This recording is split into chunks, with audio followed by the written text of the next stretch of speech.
Hello, this is Lady Boulay, and I hope you're having a wonderful day. Thank you for your support. Thank you for subscribing to the channel.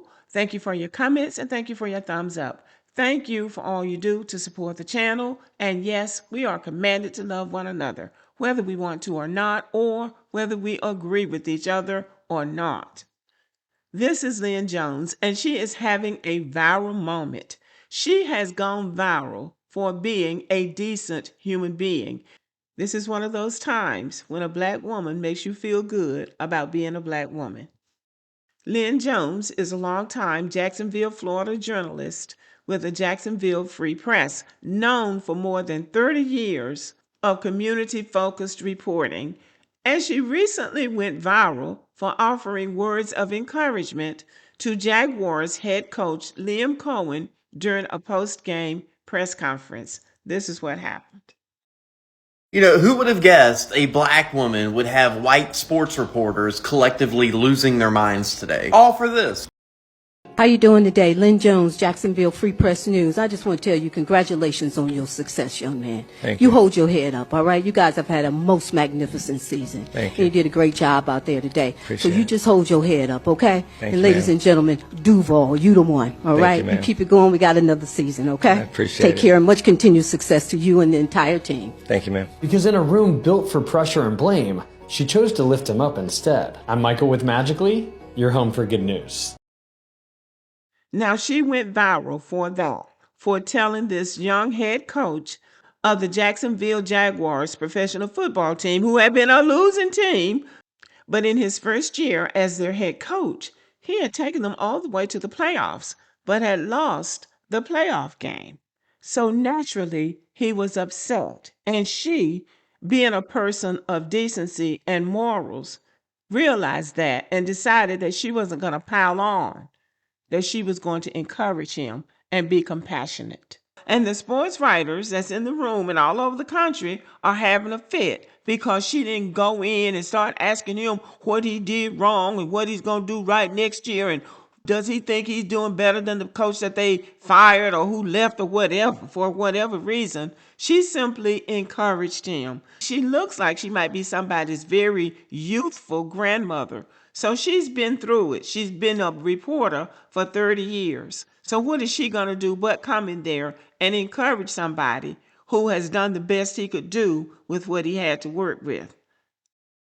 If sports journalists are upset about what transpired yesterday, it may be time to rethink sports journalism, because it seems to be one camp against the entire world. The media people are all referencing media ethics and what is supposed to happen, while the rest of us, the people who actually consume the content and give them a reason for a job, are saying this was nice.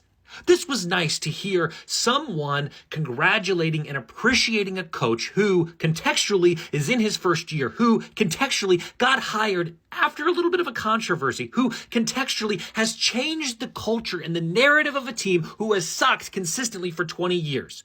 She took 19 seconds to say, hey, Liam, I realize that you walked into a program that has been perpetually awful, who has tried and tried and tried and tried and has not succeeded. And even though you lost, even though right now you're tempted to give up and say it's all for nothing, I, having watched this team for decades, understand that you have done something different. Thank you for that. And as a fan of the NFL, not of the Jaguars, but of the sport, it's refreshing to see that kind of support. You know what I also hate about this is the fact that these media people are acting like they walk on God's God. They walk on God. They act like they're doing the Lord's work. When somebody takes 19 seconds to encourage a person who has done the best job they could do, and people start calling that person unprofessional because they weren't asking him challenging questions, that tells you how silly sports culture has become in America. These are mostly people who weren't able to play any kind of sport because they didn't have the skills or talent. Some of them couldn't even make it on the Pee Wee team in elementary school, but now they have a chance to take a shot at somebody who's really in the profession. And in the name of professionalism, they try to humble this person, trying to bring this person down. Well, you didn't do a good enough job, or somebody else could have done a better job. This tells you just how silly sports culture has become in America. So, recapping her 19 seconds, all she said was, "Congratulations on your success, young man. Hold your head up. You've had a magnificent season." And that's really what went viral. The sports people got mad, some of them anyway. They said that she wasn't being a real reporter. Some sports reporters argued that press conferences are for questions, not pep talks. One AP reporter even called her fake media and said she shouldn't have been credentialed. So, in other words, this woman has been doing this for 30 years. But now, because she said something positive and uplifting to somebody, she shouldn't be credentialed. I'll tell you what I think about this. I think these sports journalists are people who could not make it in sports themselves. They didn't have the skills or the talent. So they became sports journalists so they could take shots at people who actually are playing the game, the people who actually had the skills and the talent to play and to coach these people. Because if you listen to professional athletes on these podcasts, they understand all aspects of the game.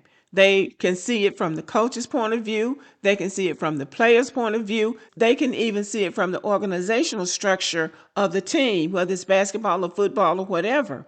But when you're just a sports writer, you're basically on the outside looking in. But what it comes across for many people like me is jealousy.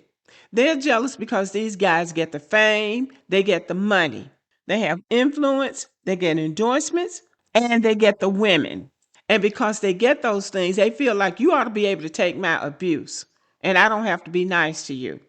And so they're hiding behind the name of sports journalism and professionalism. But what it really is, in my opinion, is jealousy. And this woman is not jealous. She admires these players. She admires this team. And she admires this coach for the effort and the work that he put into bringing the team to where he has brought it. So because of this jealousy, and that's what I'm calling it, apparently sports journalism has a very rigid culture, tough questions, no warmth, no humanity. Well, this woman broke that unwritten rule. Why many people didn't like what she did? The fans loved the compassion that she showed. They said it was refreshing to see a reporter treat a visibly hurting coach like a human being. Pat McAfee, who is a sports analyst and former NFL player, and others blasted the critics. He called the angry journalists curmudgeon bums and said Lyn's moment was real journalism because it revealed something authentic about the coach. And it did. It means that he resonates with people, and people can see the heart and soul that he puts into coaching that team. She saw that. And that is why she responded to him with compassion. The coach himself appreciated her. He smiled, thanked her repeatedly, and later defended her publicly, as well he should have. Black audiences especially saw the criticism differently. Many felt the backlash had racial undertones. A black woman showing warmth in a white male-dominated sports media space often gets policed more harshly. Well, black women are going to get policed more harshly no matter what they're doing. That is why we still have to speak our truth, regardless of what other people think. And this woman did just that. And while some may have criticized her, many more people appreciated the fact that she showed humanity because clearly the coach was upset because, he had brought the team that far and maybe he thought he was going to go all the way. What this woman is saying, you did well and you will live to fight another day.